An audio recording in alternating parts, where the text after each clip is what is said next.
The key factors behind the development of neoclassical interiors and furniture design began from classical antiquity and was shaped by significant historical, political, and artistic developments in the 18th century. The neoclassical style originally developed in the 1750s as a reaction to the excessive ornamentation of Rococo design. Craftsmen and designers turned to traditional Greek and Roman art and architecture for inspiration, hoping to restore to simplicity and balance. This development was driven by archaeological findings in Italy, Greece, and the Middle East, which showed well-preserved classical designs and inspired European artists. The growth of neoclassicism had a direct connection to the political and intellectual environment of the late 18th century. The style was greatly influenced by the Enlightenment era, with its focus on logic, reason, and democratic principles. Thinkers like Voltaire and Rousseau promoted logic and liberty, inspiring painters and designers to adopt symmetrical, proportional, and restrained aesthetics. International collaboration contributed to the growth of neoclassical design as well.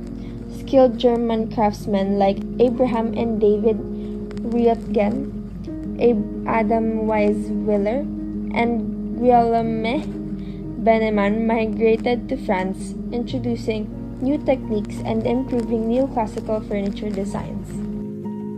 Welcome to the world of neoclassicism, a style that brought order, symmetry, and timeless beauty to European interiors.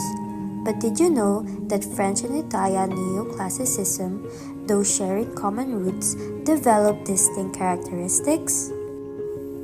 Let's start with French neoclassicism. Emerging in the late 18th century, it was all about restraint, balance, and elegance. Straight lines replaced the curved forms of the Rococo era. Columns, laurel wreaths, and Greek motifs adorned the interiors, while furniture featured refined simplicity with tapered flute legs and mahogany finishes. Meanwhile, Italian neoclassicism embraced the same admiration for antiquity but with a more dramatic flair. While still constructed, Italian interiors incorporated rich colors, intricate frescoes, and a touch of Baroque grandeur. The influence of Roman heritage was stronger, often reflected in more ornate decorative elements. In France, furniture was understated, designed to evoke power and grace. Italian pieces, however, allowed for more expressive ornamentation, sometimes borrowing from Renaissance and Baroque traditions. Two styles, one classical ideal, but interpreted through the unique artistic lens of each country. Whether you prefer the disciplined elegance of France or the theatrical beauty of Italy, neoclassicism continues to inspire interiors around the world. Which style speaks to you? Neoclassicism was a major artistic and architectural movement that emerged in the mid-18th century. It drew inspiration from classical antiquity, emphasizing symmetry, simplicity, and grandeur. I'll be discussing some of the most influential figures who shaped neoclassical interiors and furniture design in France. Number 1. An artist, neoclassicism and painting, Jacques-Louis David. Jacques-Louis David was one of the most important neoclassical painters. His works, such as Oath of the Horatii, 1784, and The Death of Marat, 1793, reflected classical ideals of structure and order. His dramatic, historical themes and clean composition influenced interior aesthetics, reinforcing the movement's focus on discipline and symmetry. Second, Charles Percier and Pierre Fontaine, architects and interior designers and founders of the Empire style. Percier and Fontaine were the main architects behind the Empire style, an extension of neoclassicism that flourished during Napoleon's rule.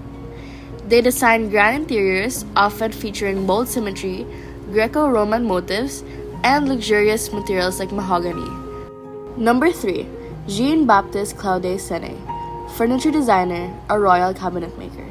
Senet was a prominent furniture designer known for his work for Louis XVI and Marie Antoinette. His chairs and sofas had straight lines, fluted legs, and intricate carvings, inspired by Greek and Roman design. Fourth, Georges Jacob, furniture designer, innovator of French seating. Georges Jacob was another key figure in neoclassical furniture design, famous for his craftsmanship and elegant seating pieces. His work incorporated clean lines, classical ornamentation, and high-quality materials like gilded wood and mahogany. To conclude everything, these artists, architects, and designers played a key role in shaping neoclassical interiors and furniture in France. Their work emphasized order, balance, and classical influences, principles that continue to inspire design today. Neoclassical architecture is characterized by symmetry, grandeur, and classical elements like columns and domes. Pin and Fracudine highlight its global impact, particularly in the Bank Indonesia Museum, which merges local and French neoclassical aesthetics. This demonstrates the movement's adaptability and ongoing influence, with educational institutions playing a role in preserving its principles. Neoclassical art revived Greek and Roman ideals of harmony, simplicity, and structured composition. Tian explores its influence through artists like Jacques Louis David, whose work for the Oath of the Horatii emphasized patriotism and moral virtue. Neoclassicism remains relevant today, bridging classical traditions with modern artistic expression. French neoclassicism also shaped interior design beyond France. Anus examines Abdeen Palace in Cairo, where French neo-Baroque and neoclassical styles introduce symmetry, classical motifs, and luxury, reflecting the international reach of French aesthetics. Neoclassical furniture embraced elegance, simplicity, and function. Pin and Fracudine discuss its clean lines, classical motifs, and refined materials, which marked a shift from the ornate Rococo style. Today, modern designers continue to draw inspiration from these timeless elements, integrating them into contemporary interiors.